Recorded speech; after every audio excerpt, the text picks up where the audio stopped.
जय हिंद दोस्तों जम्मू कश्मीर में गवर्नमेंट आफिस्पा एक्ट को हटाने पर विचार कर रही है। साथ ही जम्मू कश्मीर से सैनिकों को वापस बुलाने पर भी विचार किया जा रहा है। तो ऐसे में आइए जानते हैं आफिस्पा एक्ट हटने से कश्मीर और सेना के पावर में क्या बदलाव आएगा। लेकिन सबसे पहले आइए ये जान लेते हैं कि आफिस्पा है क्या। तो दोस्तों आपकी जानकारी के लिए बता दें, आफिस्पा एक्ट यानी arm forces special powers act को अशांत इलाकों में लागू किया जाता है।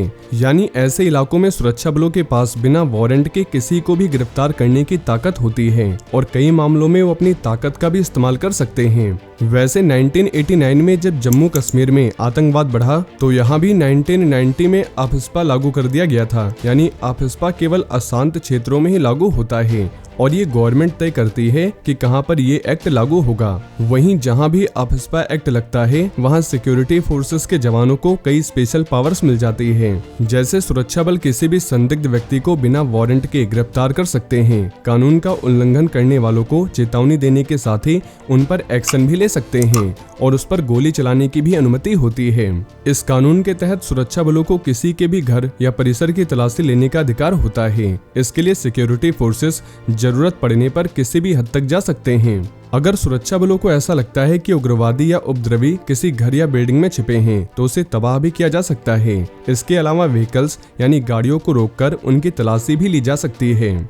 और सबसे बड़ी बात यह है कि जब तक सेंट्रल गवर्नमेंट मंजूरी न दे तब तक सुरक्षा बलों के खिलाफ कोई मुकदमा या कानूनी कार्रवाई नहीं की जा सकती। लेकिन जम्मू कश्मीर से आफिस्पा हटाए जाने से सेना के स्पेशल पावर्स समाप्त हो जाएंगे, क्योंकि सिक्योरिटी फोर्सेस के जवानों को इतनी सारी पावर्स आफिस्पा एक्ट से ही मिलती है। तो ऐसे में आइए समझते हैं कि जम्मू कश्मीर से आफिस्पा एक्ट को हटाया क्यों जा रहा है। तो दोस्तों union home minister Amit Shah ने जम्मू कश्मीर पर बड़ा बयान दिया है। उन्होंने बताया central government arm forces special powers act यानी आफिस्पा को रद्द करने पर विचार कर रही है। साथ ही सरकार केंद्र शासित प्रदेश जम्मू कश्मीर से सैनिकों को वापस बुलाने का प्लान बना रही है और यहाँ के कानून व्यवस्था को जम्मू कश्मीर पुलिस के हवाले किया जाएगा। यानी जो काम जम्मू कश्मीर में आर्म फोर्सेस के जवान करते थे वो काम भी अब यहाँ की पुलिस करेगी। दोस्तों अमित शाह ने बताया कि जम्मू कश्मीर की पुलिस ने कई बड़े बड़े ऑपरेशंस को अंजाम दे रखा है। ऐसे में ये काम इनके लिए मुश्किल नहीं है। साथ ही अमित शाह ने कहा, हम कश्मीरी युवाओं से बातचीत करेंगे, न कि उन संगठनों से जिनकी जड़ें पाकिस्तान से जुड़ी है। अमित शाह ने पाकिस्तान की बदहाली का हवाला दिया और कहा कश्मीर को सिर्फ पीएम मोदी ही बचा सकते हैं। यानी अमित शाह ने साफ शब्दों में बताया कि करंट गवर्नमेंट और पूरी संसद का मानना है कि पीओके भारत का अभिन्न अंग है और पीओके में रहने वाले मुस्लिम भाई भी भारतीय हैं और हिंदू भाई भी भारतीय हैं और पीओके पर पाकिस्तान का अवैध कब्जा है। साथ ही समय आने पर उसे वापस लिया जाएगा और इसके लिए एक लंबा प्रोसेस है।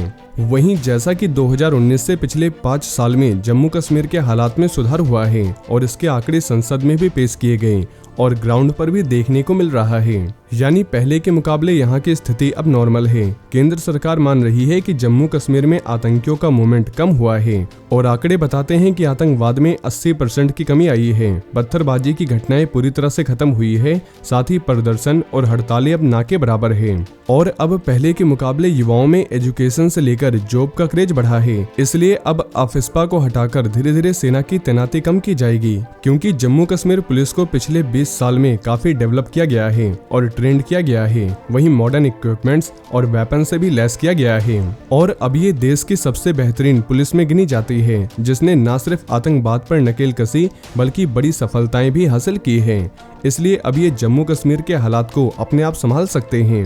अगर दोस्तों सिंपल शब्दों में समझें तो गवर्नमेंट अब जम्मू एंड कश्मीर से सिक्योरिटी फोर्सेस के जवानों को हटाने वाली है और इनकी जगह जम्मू एंड कश्मीर पुलिस ये जिम्मेदारी संभालेगी। और वैसे भी जेएनके पुलिस एक मॉडर्न पुलिस फोर्स है जो स्पेशल ऑपरेशंस को भी अंजाम दे सकते हैं और दे भी रहे हैं। और ऐसा करने के लिए आफिस्पा एक्ट यानी कानून हटाया जाएगा। तो दोस्तों मुझे उम्मीद है अब आपको ये पता चल गया होगा कि आफिस्पा एक्ट क्या है और इससे भारतीय सेना के जवानों को क्या फायदा होता है। वहीं अगर आप डिफेंस से जुड़ी ऐसी और भी जानकारी जानना चाहते हैं तो आपको हमारे चैनल पर ऐसी और भी कई वीडियोस मिल जाएगी और ये इन्फॉर्मेशन अगर आपके लिए यूजफुल रही हो तो वीडियो को ज़्यादा से ज़्यादा शेयर करें और चैनल को सब्सक्राइब करना न भूलें। जय हिंद, जय भारत।